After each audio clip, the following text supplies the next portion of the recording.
Okay, so this week we will discuss chapter 7, Zayin in Heichaltzu. This chapter is a direct continuation from the previous two. These three chapters, 5, 6, and 7, sort of create their own small Maimer, Hemshech, in the middle of the whole Maimer. Sort of esoteric at times, it gets into deep levels in the worlds, the spiritual worlds, and in the powers in our soul. But then the point is to sort of bring out the point he's trying to, that he brings out in the end, which is what he brings out over here in our chapter, that there's two kinds of achdus. There's achdus and there's achdus ha'amitis. Right? The expression uses here, Heichaltzu, who are achdus ha'amitis. So we're saying that there's unity and there's true unity. Right? So whenever you hear such a statement that there's this and the true that, right away that sort of tells you that the true one is not something that you would see on the surface. Right? If I have to call something the true achdus, that means that initially you look at it, you won't necessarily see achdus. So this will bring us to the discussion, right? What is regular achdus? What is true achdus? If he spends 3 chapters to define and bring the rationale behind this true achdus, obviously it's something that doesn't come naturally. By us, many of us might not even see this as achdus, or we won't be predisposition to this achdus, etc. But this is the achdus that he's trying to cultivate in this matter. So let's discuss a bit about this achdus. In general, what achdus is, we'll dig into it. So there's no question that every single person who wants to talk about achdus feels like they have a monopoly. It's like if you talk about bittul, then you're trying to say that you're bottle. So when you talk about achdus, I'm trying to say that ich verstehe achdus. But ultimately, achdus is the buzzword, as we, not only in Lubavitch, but around the world, understanding other people's pain, whether it's another race, whether it's the elderly and the disabled and people with preconditions who are suffering from corona. There's definitely this idea of feeling for others. So achdus for many people has become a thing, and that is, let's all get along. Now, how do you get along? By definition, let's make everybody sheep.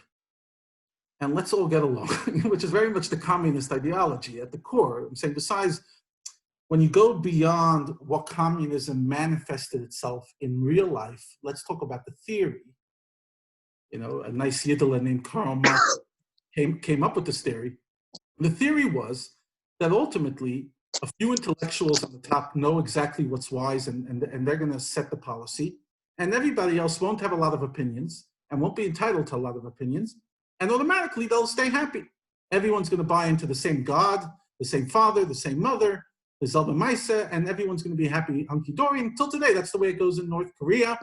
Keep dissent down, and everybody gets along. I mean, think about it. Even Russia now is teasing the United States for all the anarchy that's going on with the demonstrations. And what's their argument? They're getting a strong argument to their side, and that is you have a strongman politician, and he makes sure that it stays united. In other words, what's unity in many people's perception? Agreement. And the question is then how to facilitate agreement. So Chaim Shmerel, or the dictator, thinks that the way to facilitate agreement is to kill those who disagree. And Mazel Tov, you have an autocracy and everybody follows. And the other persons, and the democracies, they say, no, let's argue, but let's still get along until it doesn't work. And then you have what's going on now, etc. And think about it, every civilization at its core is the same argument. How do you build a civilization? How do you keep a unit together? How do you keep a group of people living in the same space from not killing each other? So achdus is not just like a nice theoretical concept. It's really very much the fabric of civilization. How do you build a group of people? So taking it from the macro to the micro, how do you keep a small community, the Lubavitch community, how do you keep it achdus? So one approach is get everybody to agree. Another approach is, and sorry for being cynical, make everybody apathetic. In other words, 25 years ago, when we were screaming, what is the category of Mashiach?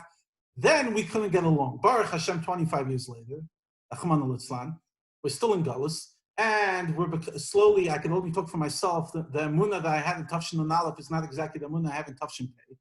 So we're all becoming a little more empathetic, and now let's get along. But is that Achdus? Is Achdus, the reason we could do Achdus in Tafshin Pei is because we don't give, it's schmecknish, it doesn't smell right. And ultimately what the Rebbe Rashab is coming and tell you is, there's a thing called Achdus, the way you see it, and that is everybody's getting along. And then there's Achdus Amitis, which not necessarily means everybody's getting along. Maybe in the outcome they get along, but it's a whole different approach. I'm not here to get you to like me.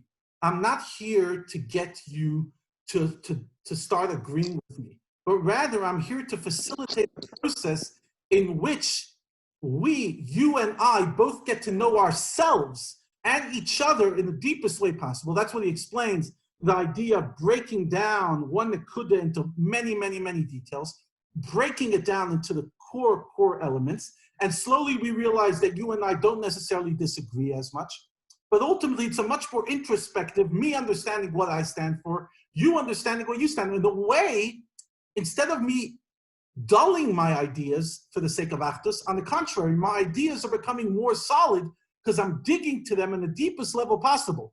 But yet, what's going to happen, because I dig it to the deepest level possible, I'm going to discover that you and I don't necessarily disagree so much. That's an opening thought. Right. Yeah. So there's a lot to unpack there. But let's put this. It's actually this. This is something that crosses, many lines, and it's on a personal level, family level, communities, countries, etc. And we see this in many areas. And I think in many areas, maybe it's a fear, maybe it's just lack of skills, not being able to understand what Achdus Amitis is. It starts from the individual himself, right? Ultimately, Achdus with other people comes from Achdus within yourself. When people are younger, we'll call it, when they're still in their mother's womb, technically, right? So sort of the pre-emancipation stage, where you don't have your own independence. Life's a lot clearer. It's a lot more simple. There's Achdus. There's not that much nuance. There's no complications. Things are simple. As people get older and start thinking for themselves and have their own opinions, there's conflict. There's conflict within themselves. The same thing is you have within families. A bunch of young children in the house. They're all in one little bubble. We get along. Of course, there's basic sibling rivalry and basic fights, chasing each other around the couch. But it's all one big nice thing. All of a sudden, one day, they look at each other years later. They're married with kids and even grandkids, moving on. And all of a sudden, they can't talk to each other. And it's like, what's going on? It was so nice when we were in the shtetl, when we were at home. The same thing is with the community. The community today, this is in Lubavitch communities, this is in big communities in general. The community starts off a few families, a few hundred families. It's out Shane, it's nice, it's beautiful. We're all one head, one vision, one heart.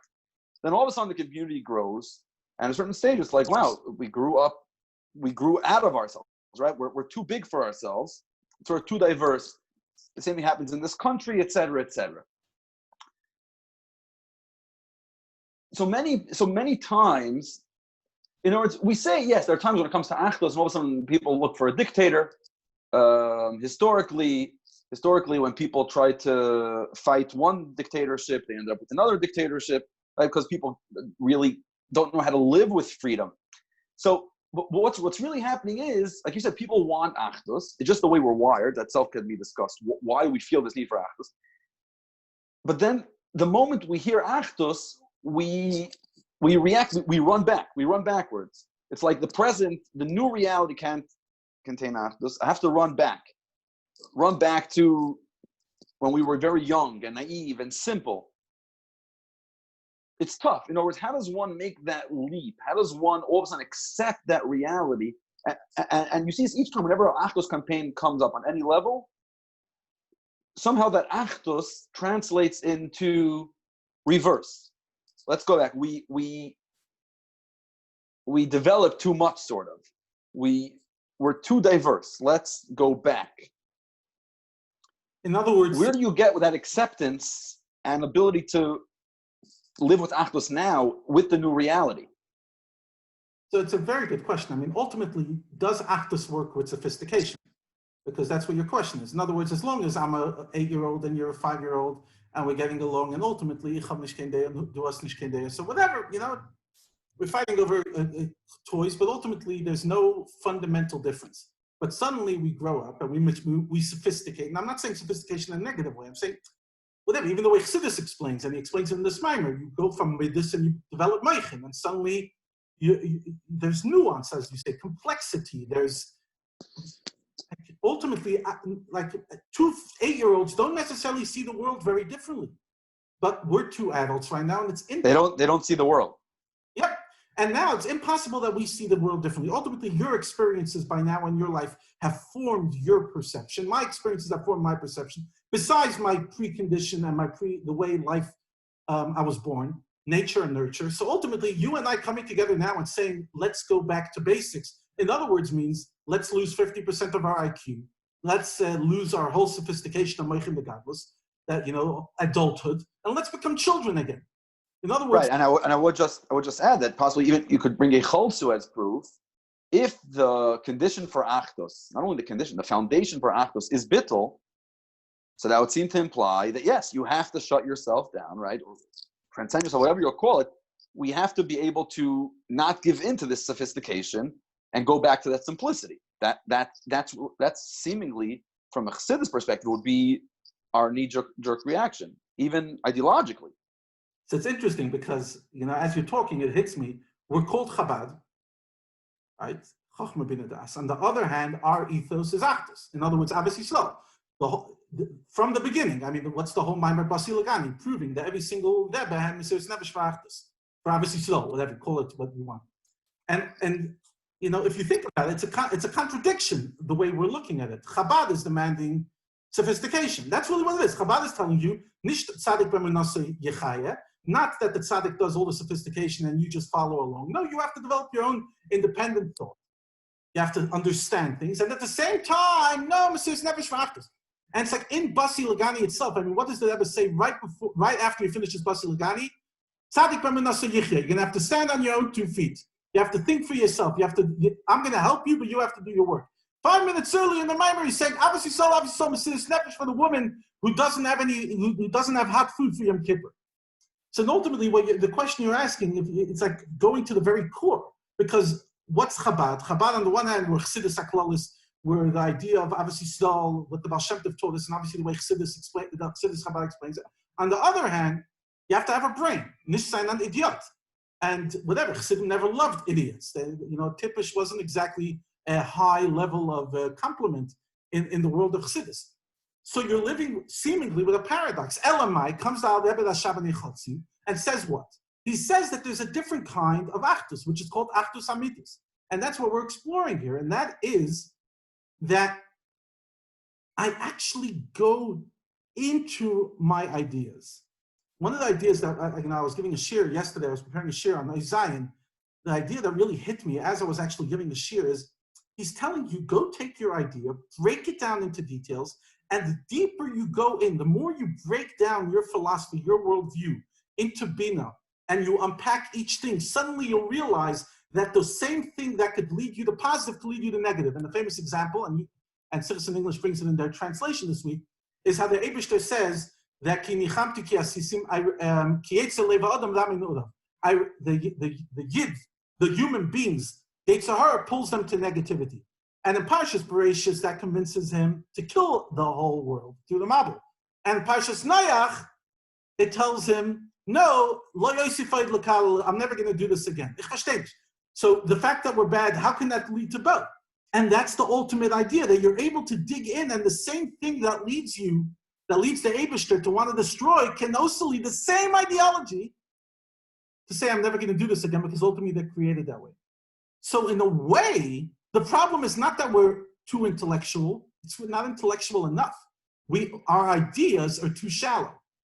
So I have an idea. I scream as a doidav sign, and this is the way it is. And you scream it, this is the way. And both of us haven't actually figured out what we stand for. We're hiding behind slogans.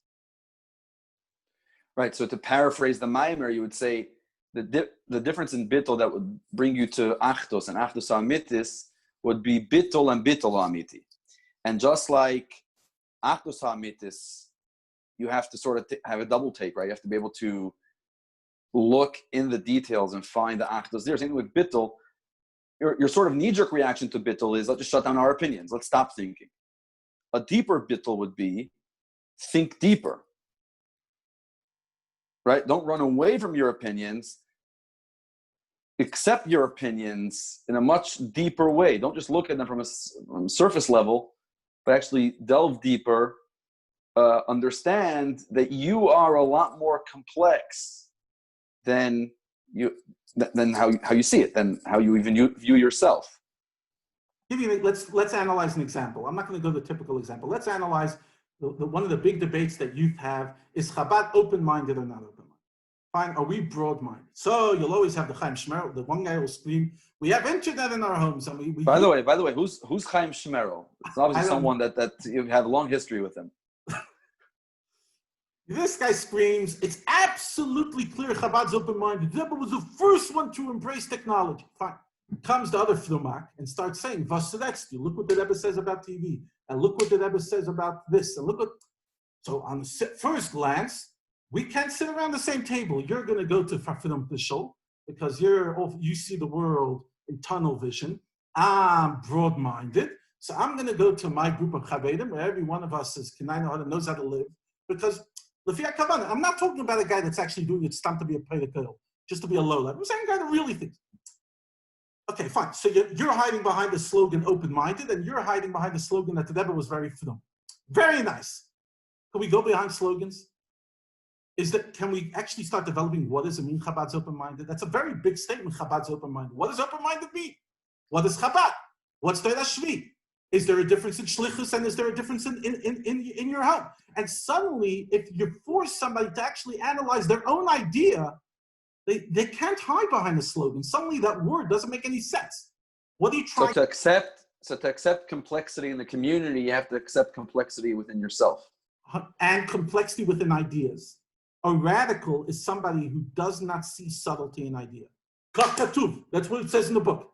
Hey, I remember I was a Bachir and whatever, one of the things Bachirim love doing is making books of quotes. So, this guy is having quotes of the Torah, this guy is having quotes of the Mashiach, whatever it is, quotes. What's the curse of quotes? Because quotes has no context. So Taka, that's what the page says. What do you mean? Tasbir, show me what it says in the page. Taka, you're right. But there's no context. Context, you're a pedicure. No! You have the 500 books of Chassidus Chabad, and to take one line out of a sefer and claim that you're being emistic, that's radicalism. But the Bachar doesn't like hearing it, because what do you mean? Emes, if it's true, it's true. It's not true within the context. And most of us don't want to think that far, because it's a very uncomfortable space. The word, call it gray, call it subtlety, call it nuance. No, I'll hide behind my slogan. You'll hide behind your slogan, and wonderful. And we're never going to get along. What would you say? We'll move it to sort of the home. You have a couple, they just got married, right? So there's the initial honeymoon stage. For some. Okay, yeah. For some. No, but even... I didn't say that the honeymoon is great or not great. The honeymoon stage exists. It's a very heightened state, an emotional state. It can be a very positive emotional state, negative, whatever. But even those that don't have it great, there is definitely, you'll call it a time of engagement, when they were dating, whatever it is. There's a certain time where there are no differences. You speak to the chassid, you speak to the kala, it's perfect. This is mamish. I don't understand how it's shaykh. My own siblings, even myself, I'm not so in touch with myself. I don't have such an achdus internally. It's unbelievable. We're mamish one. And it's sort of this. So this achdus sort of comes from, right? Neged ahar.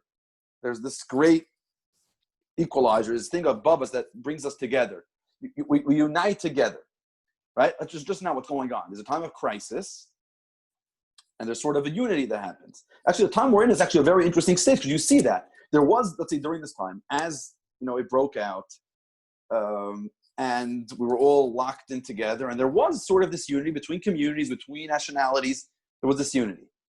Then, where it seems sort of the states reached right now is almost the second year of marriage, the fifth year of marriage. There's that breaking point where all of a sudden the world collectively just got over their honeymoon, and we're just like falling apart, falling off the seams. It's just like all of a sudden that whole beautiful achdus just like pop. And not only are we back to square one, it's like, whoa, we just got thrown back a few hundred years. So what do you do? What do you do in that second stage where all of a sudden reality hits? She's not who I thought she is. He's not who I thought he is. All of a sudden, petty things, serious things, all of a sudden we have different ideas. And over here, it's like, I got married out of choice, and that choice was based off seeing that we're one, right? We dated, we saw that we're compatible. It's great. And all of a sudden, you call this compatible? I don't know two people that are more incompatible. So interesting. I remember when I had my first child. So I said, like, having children's like an onion. You get an onion the first day. You have no idea about this kid. You love him to bits. Let's leave marriage for a second. You love this kid to bits. Mamish b'ni b'chayim. And then slowly you discover after 1 year, and 2 years later he discovers this mishigas. And for the rest of your life, at least for the first many years of life, you're pushing unpacking. Okay, and then you discover the package that the Eibishter gave you. It's the same thing in marriage. So what is achdus? Achdus is to actually unpack the onion and to unpack your own onion. In other words, okay, fine, you're not what you thought you were similar. That was on the most sunniest thing. I remember one guy telling me, Levi, we both have a passion for Swiss chocolate. Like he was like thrilled. He just got engaged with me. They both share a passion for Swiss chocolate. I was like, bringing out the other. You say that thing about mitzvah that's going to get you far. Now is the time to. I hope they're doing okay now with the lack of milkshakes in the stores. So now you have to ask yourself a simple question. Okay, that wasn't real. That wasn't even actus. That was like you said, kafalem har kivigis, the way the Alter Rebbe explains. It's just overwhelmed. The scenario is so big. COVID is so big. But at some stage, the issues, that, for example, in America, the issues of race didn't go away because of COVID. They were just choked because of something overwhelming. But ultimately, that's not achdus. The achdus is when I start unpacking myself and I actually get to know me. And I actually get to know why when my wife does X, it triggers me. And she gets to know why when I do X, it triggers her. And slowly I'm unpacking my journey. She's unpacking her journey. We're learning to be understanding of the difference. We're understanding that we're not so different. We just are based on our background. That's the way our things played out. And you dig and dig and dig until you become one because you've gone through the whole mess. But not you came one from because you swallowed, you buried. On the contrary, you went into the rabbit hole. You went all the way down the rabbit hole and you discovered, okay, we're not so different. Because on the contrary, maybe the same facts we interpreted different ways and therefore we ended up differently. But fundamentally, we're not different. And that's what I think he's saying in this mimer. It's not that you're too intellectual, you're too shallow. Go into the deep end and you'll realize that you and him are not actually arguing so badly. You're just sloganing against each other. And honestly, if there's one thing I would say is enough with the slogans. Every day I'm getting forwarded. You're taking away parnasa from many Jews. Be very careful of what you're saying. There's an economical crisis going on. Like I never heard the Rebbe show up at a Farbrengen once and say, you know what, today I'm not giving a 4-hour Farbrengen. Today I'm going to give you one slogan. Geh heim and zacht. When was the last time the Rebbe gave slogans? Farbrengen was 6 hours, break your head on 8 different topics, from a Zoyar to the Rebbe's father, to Inyana Yema, to American politics, to Israel, to Mir Yehudi. Get your head around it and have chazara and come back next week because you don't fully understand it. Use your brains.